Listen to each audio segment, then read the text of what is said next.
What's up, YouTube? It's the Japarican coming at you today with another deck profile. It's going to be my Chaos Agent deck profile.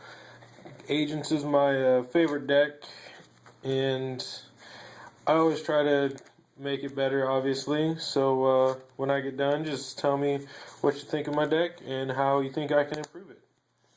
So first off, we're going to have one BLS because it's BLS and it's a Chaos deck.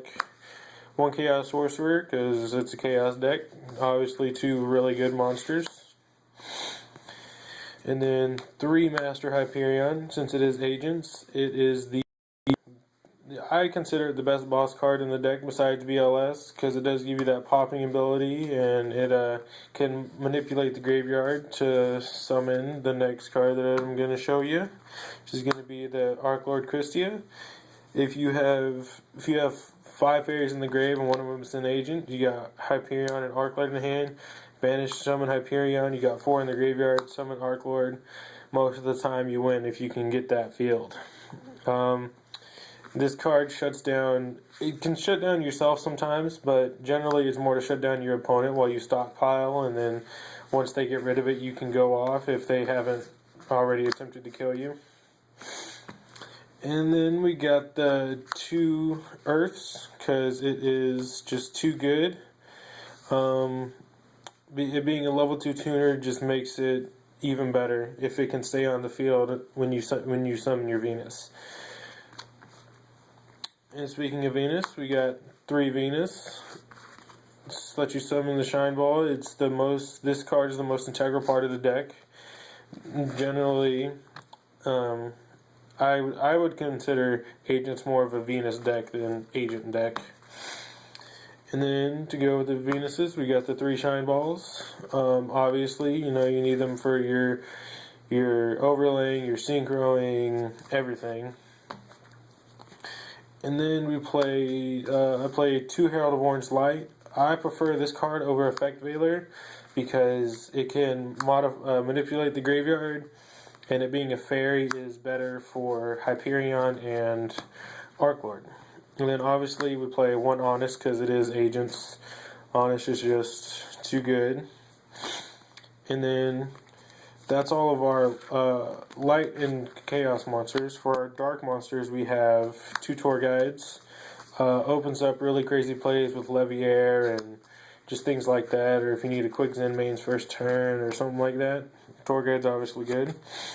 And then I play 2 Birdman. I believe that this card is absolutely broken. If it's early game and you're able to drop Gorge, you can Birdman drop and then bring back your Gorge back to hand. Or if you got Venus and Birdman, it's easy gotchi with a level 8 Synchro, and it opens up so many different plays when you have Venus with it. And then I play 3 Crabons. I also play 2 Emergency Teleport, which we'll get to later, but I believe Crabons opens up a lot of different plays with Gotchi and Augusto Phoenix and Armory Arm and just things like that, and it's a great stall card when you can summon this first turn and just sit on it for a turn or so to be able to draw a few more cards if your hand is truly crap. And then for our hand traps, we run Gores and 2 Trag.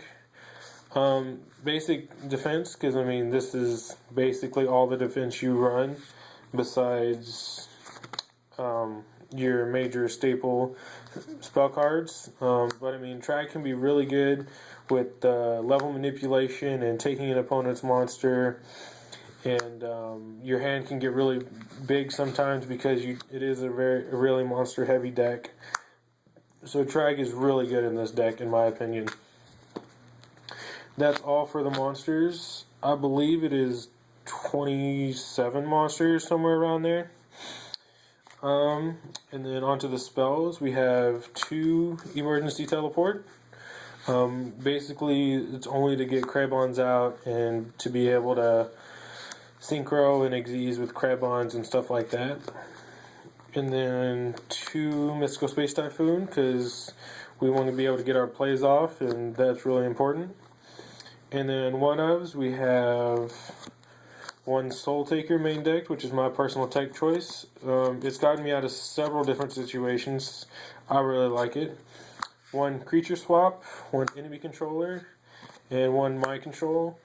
Anytime you can give your opponent a Shine Ball or use a Shine Ball with something like this, it's just really good because nobody likes to have a dead Shine Ball on the field. And then, of course, we played the Trinity, which I think basically every deck should run whenever it's made. Whenever I make a deck, these are the first 3 cards that I put in. And then for our trap lineup, we have 2 Call the Haunteds. It's just, I believe that Call the Haunted can be really good whenever if you can summon Earth first turn, set this, and then they kill your Earth, and the next turn you can Call the Haunted your Earth and summon Venus, and it just opens up a lot more plays for you to be able to do stuff. That is the main deck. It is 41 cards. It's fairly consistent most of the time, but obviously just like with any deck, there's bad hands and stuff like that. But I really like it. I open up Broken so many different ways, and it's not even funny. But on to the extra deck. I play 2 Gotcha Gotcha Gantetsus. Thanks to my boy Eric, I got that Macho Gotchi. And then 1 Digesto Phoenix, because he just opens up so many different OTKs, and with Gotchi, Phoenix, Leviair, it's really good with that. If you can get Leviair with his effect to be able to attack for 44. That's all for the rank 2s, and then the rank 3s, we got Zenmaines, Leviair, Leviathan, and Acid Golem. I generally don't know whether to run Acid Golem or Utopia because even though I only run 1 level 4, there's been a lot of times where I can ditch Honest to take somebody's level 4 and overlay with Trag or something. But while I was running it, that never happened. But now that I've taken it out, I've run into it several times. But Acid Golem he saves you in so many different situations. And as long as you can get a creature swap or an enemy controller with him on the field, it's great. But yeah, those are the rank 3s. That's all for the XZs.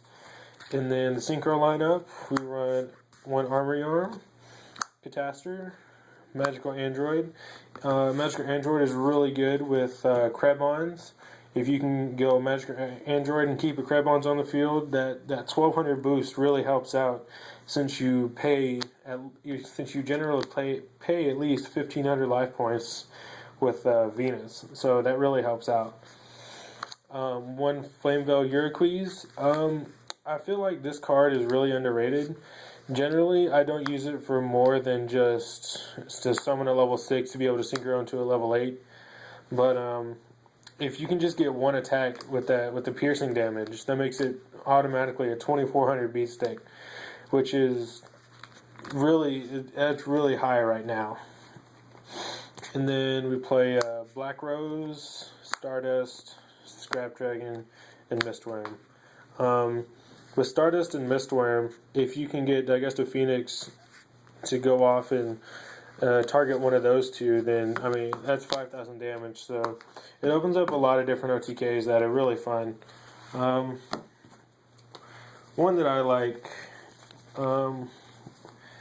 once the Starfoam Dragon comes out here in the TCG, you can easily make first turn Starfoam Dragon with just Emergency Teleport and Venus. And if you do that, that gives you an automatic first turn Christia. Because you go Venus, summon the 3 balls, and then you Emergency Teleport for Krebons. And that's a level 11 right there.